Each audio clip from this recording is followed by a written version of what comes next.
Hello friends, मैं हूं अलका यादव। जी हाँ, एक और शुक्रवार और एक और नई कहानी सिर्फ और सिर्फ आप सबके लिए। और आज की कहानी का नाम है रुकना नहीं। एक बार की बात है, एक बार एक व्यक्ति था, वो बहुत ही ज्यादा दुखी था।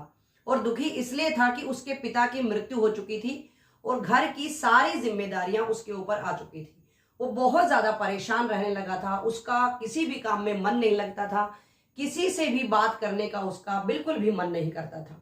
एक दिन क्या हुआ कि उस व्यक्ति को एक संत मिले और उसी समय ही उस व्यक्ति ने संत महात्मा को कहा कि मैं बहुत ज्यादा दुखी हूं, परेशान हूं, आप मुझे अपना शिष्य बना ले। व्यक्ति की बात सुनकर संत ने उत्तर दिया कि मैं तुम्हें अपना शिष्य तो बना लूंगा, लेकिन पहले तुम मुझे बताओ कि तुम्हारी समस्या क्या है। उसके बाद व्यक्ति ने कहा कि मैं बहुत ज्यादा परेशान हो चुका हूं, एक समस्या खत्म नहीं होती है कि उससे पहले दूसरी आ जाती है। घर की समस्याएं तो अलग है और किसी भी काम में मुझे सफलता नहीं मिलती है। सिर्फ इतना सुनना था कि संत ने कहा कि चलो तुम मेरे साथ चलो, कहीं हम चलते हैं, फिर तुम्हें मैं कुछ बताऊंगा। उसके बाद संत उसको लेकर चले गए। आगे चलते चलते उनको सामने एक नदी दिखाई दी। उसके बाद संत वहां पर रुक गए और व्यक्ति भी वहीं पर ही रुक गया। उसके बाद काफी देर रुकने के बाद व्यक्ति उनको बार बार देख रहा था, तो संत ने उत्तर दिया कि हम और आगे जाएंगे, एक बार इस नदी को हम पार करेंगे, उसके बाद आगे जाएंगे। तो वो वहीं पर फिर खड़े रहे। काफी समय हो गया। उसके बाद व्यक्ति ने पूछा कि अगर हमें आगे चलना है तो हम नदी को पार क्यों नहीं कर रहे हैं। तो संत ने कहा कि नदी सूखेगी तभी हम चलेंगे, मैं नदी के सूखने का इंतजार कर रहा हूं, तब हमें आसानी हो जाएगी। संत की बात सुनकर व्यक्ति को बहुत ज्यादा हैरानी हुई और उसने संत से कहा कि गुरुदेव, नदी तो सूख ही नहीं सकती है, ये कैसे सूखेगी? हमें तो नदी को इसके अंदर से चलकर ही जाकर पार करना होगा। आप नदी का सूखने का जो इंतजार कर रहे हैं वो व्यर्थ है, गलत है।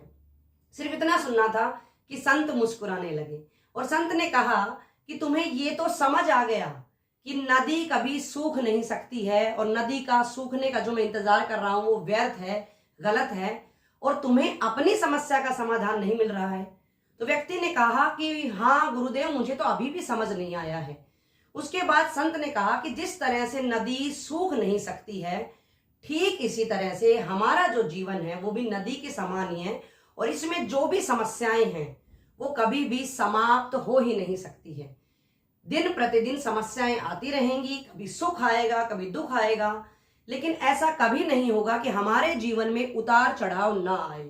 और जिस तरह से तुमने अभी मुझे कहा कि इस नदी के अंदर से ही हमें चलकर जाना होगा, इसी तरह से हम इसको पार करेंगे, ठीक इसी तरह से जीवन जीने का भी तरीका है। हमें बिना समस्याओं से घबराए हमेशा आगे बढ़ते चलना है, कभी भी रुकना नहीं है, किसी भी समस्या का सामना करने से घबराना नहीं है।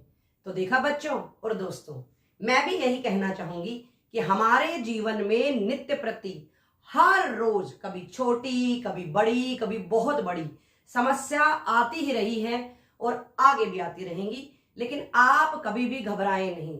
गीता में भी यही बताया गया है कि कितनी ही बुरी परिस्थिति क्यों ना हो, कितनी ही बड़ी समस्या क्यों ना हो, हमें कभी भी नहीं रुकना है। यहां पर मैं बच्चों को भी कहना चाहूंगी, कुछ भी हो, कितनी ही समस्या हो, कोई परेशानी हो, कभी रुके नहीं, हमेशा आगे बढ़ते चलें।